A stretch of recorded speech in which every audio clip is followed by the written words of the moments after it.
برائے کرم 70 سالوں سے آپ ایک چکی میں پس رہے ہیں، خواہ وہ مہنگائی کی صورت میں ہو، خواہ وہ سہولیات کی صورت میں ہو، خواہ وہ آپ کے شہر کے ترقی کی صورت میں ہو۔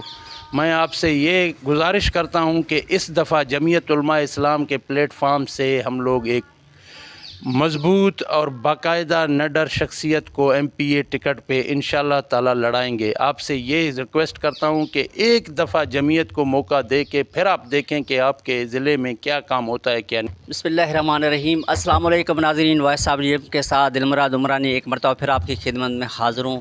اس وقت موجود ہوں رند ہاؤس استام میں۔ الحمدللہ آج میرے ساتھ ہیں سیاسی و سماجی قبائلی رہنما اور جمعیت علماء اسلام کے سرپرست اعلیٰ حاجی علی مراد رند صاحب ہمارے ساتھ موجود ہیں۔ آج ان سے ایک اہم نشست کریں گے، تو ہمارے ساتھ رہیے۔ تو آئیے حاج صاحب سے بات کرتے ہیں۔ سر السلام علیکم۔ وعلیکم السلام۔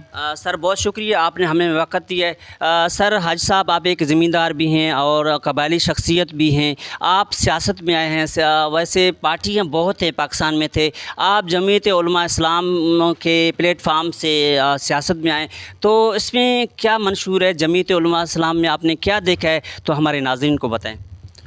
بسم اللہ الرحمن الرحیم۔ سب سے پہلے آپ کو یہ بتاتا چلیں کہ ہمارے سیاست کا آنے کا مقصد یہ ہے کہ ہمارے علاقہ ایک پسماندگان علاقے میں شمار ہوتا ہے۔ یہاں اقتدار میں رہتے ہوئے یہاں کے نمائندوں نے کوئی کام نہیں کیا ہے۔ ہم تو بڑے بڑے دعوے نہیں کر سکتے، لیکن ہم نے کہا کہ شاید غریبوں کی آواز بن جائیں۔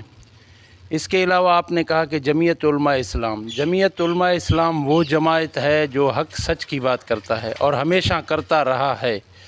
سب سے زیادہ تو اس میں یہ خوبی ہے کہ میں آپ کو بتاتا چلوں کہ یہ اپنے کارکن کو بڑی عزت دیتے ہیں، خواہ وہ ادنا ہو یا اعلیٰ ہو۔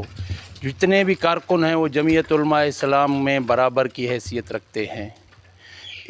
اس جماعت میں میرے خیال سے جو بھی بندہ اس جماعت میں آتا ہے وہ احساس کمتری میں شکار نہیں ہوتا کہ مجھے کسی پہ برتری حاصل نہیں ہے۔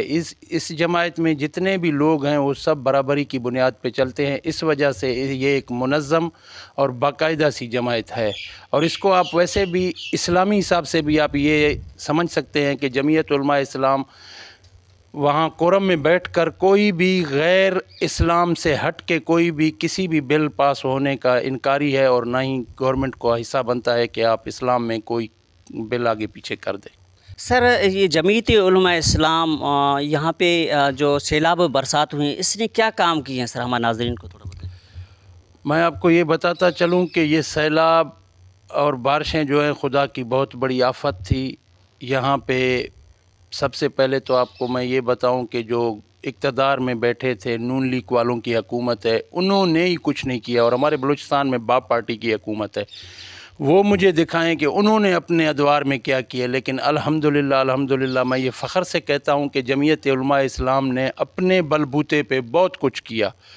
وہ آپ سب کے سامنے آیا ہے کہ انہوں نے کن کن غریب لوگوں کی اور کہاں کہاں مدد کی۔ سندھ میں کی انہوں نے، بلوچستان میں کی، KPK میں کی ہے۔ یہ آپ کے سب کے سامنے، اسے مجھے بیان کرنے کی کوئی وضاحت کرنے کی کوئی مجھے ضرورت نہیں ہے، یہ سب کے سامنے آیا ہے۔ یہاں پہ شہریوں کا کہنا ہے، ہم نے سنا ہے کہ جو دور حکومت تھا عمران خان کا، تو وہاں پہ جمعیت علماء اسلام کے کارکن و دیگر تو اس کی جو مہنگائی ہے بڑا چڑھا کر شو کرتے تھے، تو ابھی مہنگائی کے لیے لوگ 2 وقت کی روٹی کے لیے پریشان ہے۔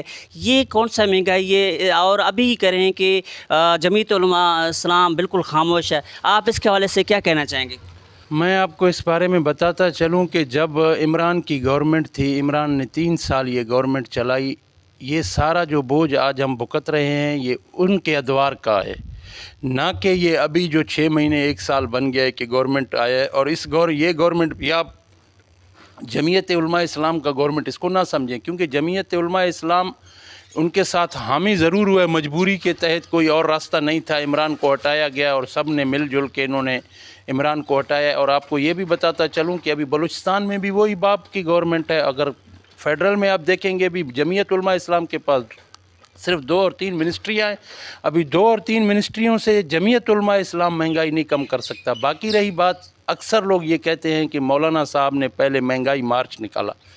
میں آپ کو یہ بتاتا چلوں کہ اس دور میں یہ مہنگائی مارچ نکالنا بہت ضروری تھا۔ اگر یہ کام نہ ہوتا تو آج عمران اس سے 3 گنا اوپر مہنگائی کر چکا ہوتا۔